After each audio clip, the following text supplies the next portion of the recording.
आज हम बात करेंगे एक ऐसे साम्राज्य की जो सचमुच राख से उठ खड़ा हुआ था, चोल साम्राज्य की। जरा सोचिए, एक ऐसे राज के बारे में जो इतिहास में लगभग गुम हो चुका था, लेकिन फिर एक फीनिक्स की तरह दोबारा ऐसा उठा कि न सिर्फ दक्षिण भारत बल्कि आसपास के समंदरों पर भी छा गया। ये लाइन सुनिए, बंगाल की खाड़ी एक चोल झील बन गई थी। मतलब ये कोई मजाक नहीं था, ये उनकी जबरदस्त ताकत का सबूत है। ये एक ऐसी तस्वीर दिखाती है जहां दुनिया की सबसे बड़ी खाड़ियों में से एक, बंगाल की खाड़ी, चोलों के लिए एक पर्सनल लेक जैसी बन गई थी। सवाल ये है कि आखिर एक भारतीय राजवंश ने ये कर कैसे दिखाया। तो चलिए, इस सफर में सबसे पहले हम उनके शानदार कमबैक की कहानी देखेंगे। फिर मिलेंगे उनके महान सम्राटों से, जानेंगे कि उनकी समुद्री ताकत का क्या राज था, और उस सरकारी सिस्टम को समझेंगे जो उनकी असली रीढ़ की हड्डी थी। और हाँ, आखिर में ये भी देखेंगे कि उनकी विरासत आज भी इतनी जरूरी क्यों है। तो कहानी शुरू होती है एक ऐसी जबरदस्त वापसी से जिसके सामने बड़ी बड़ी कहानियां फीकी पड़ जाएं। चोलों की कहानी असल में मुश्किलों से लड़कर दोबारा उठ खड़े होने की एक शानदार मिसाल है। इस टाइमलाइन पर जो चीज सबसे ज्यादा चौंकाती है वो है ये 700 साल का लंबा गैप। सोचकर देखिए जरा, एक ताकतवर राजवंश लगभग 7 सदियों के लिए नक्शे से ही गायब हो जाता है, और फिर ऐसी ताकत के साथ लौटता है जो पहले कभी देखी ही नहीं गई। सवाल तो यही है कि ये हुआ कैसे। और इस वापसी के हीरो थे विजय लायल।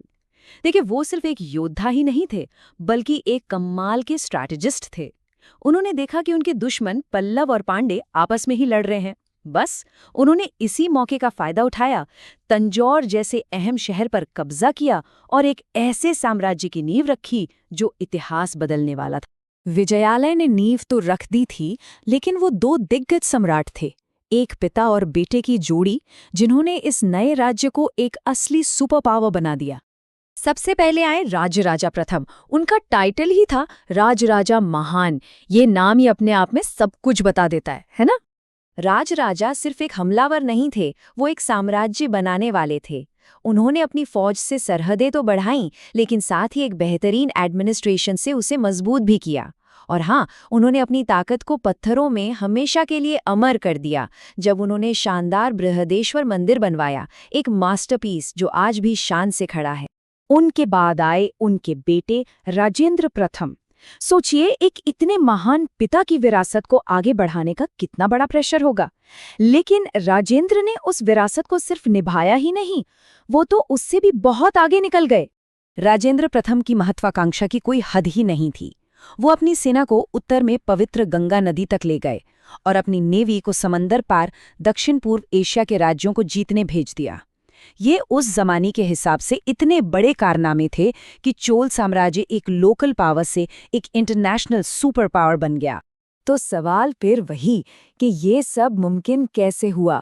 इन हैरान कर देने वाली जीतों के पीछे का सीक्रेट क्या था?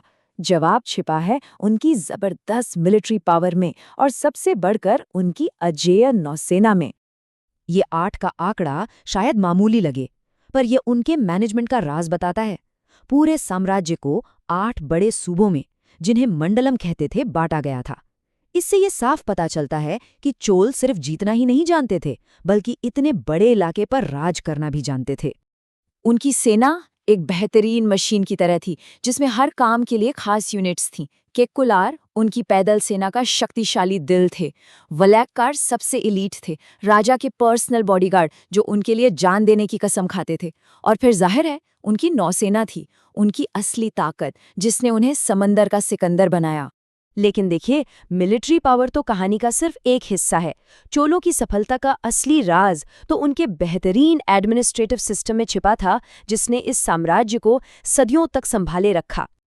तो उनका प्रशासन का ढांचा देखिए, एक पिरामिड की तरह था। सबसे ऊपर मंडलम यानी प्रांत, और सबसे नीचे गांवों के समूह कुर्रम तक। हर लेवल पर एक साफ सुथरी व्यवस्था थी। यही ऑर्गेनाइज स्ट्रक्चर उनके कुशल शासन की चाबी था। ये शिलालेख एक टाइम कैप्सूल की तरह है। ये हमें बताता है कि चोलों की जीनियसगिरी सिर्फ मंदिर बनाने तक नहीं थी, बल्कि उन्होंने लोकल सेल्फ गवर्नेंस का एक ऐसा सिस्टम बनाया था, मतलब जमीनी स्तर पर डेमोक्रेसी, जो अपने समय से बहुत बहुत आगे था। तो इस गांव की काउंसिल का सदस्य बनने के लिए क्या चाहिए था? उसके लिए भी साफ नियम थे। उम्र, जमीन का मालिकाना हक और यहाँ तक कि पढ़ाई लिखाई भी देखी जाती थी। इससे ये तय होता था कि काउंसिल में समझदार और जिम्मेदार लोग ही आएं। हालांकि ये सिस्टम शायद हर किसी के लिए खुला नहीं था। अब सबसे कमाल की बात सुनिए, इस सिस्टम में चेक्स एंड बैलेंसेस भी थे। कार्यकाल की सीमाएं थीं, कोई भी लगातार 3 साल से ज्यादा सेवा नहीं दे सकता था। फाइनेंशियल हिसाब किताब देना जरूरी था और अगर कोई गड़बड़ करता तो उसकी मेंबरशिप रद्द। मतलब टर्म लिमिट्स, फाइनेंशियल अकाउंटेबिलिटी, ये सारी बातें 1000 साल पहले। और उनका टैक्स सिस्टम वो भी कुछ कम नहीं था। वो सिर्फ जमीन पर ही नहीं बल्कि घरों, पेड़ों और यहाँ तक कि सुपारी जैसी छोटी छोटी चीजों पर भी टैक्स लगाते थे। ये एक ऐसी एडवांस्ड इकोनॉमी की तरफ इशारा करता है जो इतने बड़े साम्राज्य को चलाने के लिए हर जगह से रेवेन्यू इकट्ठा कर सकती थी। अब जैसा कि हर महान साम्राज्य के साथ होता है, चोलों का भी अंत हुआ। लेकिन उनकी कहानी यहाँ खत्म नहीं होती। उनकी विरासत आज भी जिंदा है और हम पर असर डालती है। लगभग 400 सालों तक राज करने के बाद अंदरूनी झगड़ों और पांड्यों जैसी नई ताकतों के उदय ने चोल साम्राज्य को कमजोर कर दिया। हर महान साम्राज्य की तरह उनके समय का भी अंत हुआ, लेकिन उनका प्रभाव हमेशा के लिए रह गया। तो आखिर चोलों ने हमारे लिए क्या छोड़ा? हम उनकी विरासत को उनके शानदार मंदिरों की ऊंचाइयों में देखते हैं, हम उसे उनके शासन के प्रगतिशील मॉडल में पाते हैं और हम उसे उनकी उस समुद्री स्पिरिट में महसूस करते हैं जिसने समंदर पार की संस्कृतियों को जोड़ा।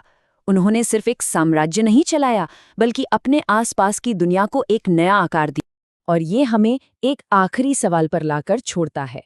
1000 साल से भी पुराना ये साम्राज्य, जो जवाबदेही, कार्यकाल की सीमाओं और लोगों की भागीदारी को इतना महत्व देता था, आज के दौर में एक बेहतर समाज बनाने के लिए हम इस मॉडल से क्या सबक सीख सकते हैं? ये एक ऐसा सवाल है जिस पर सोचना तो बनता है।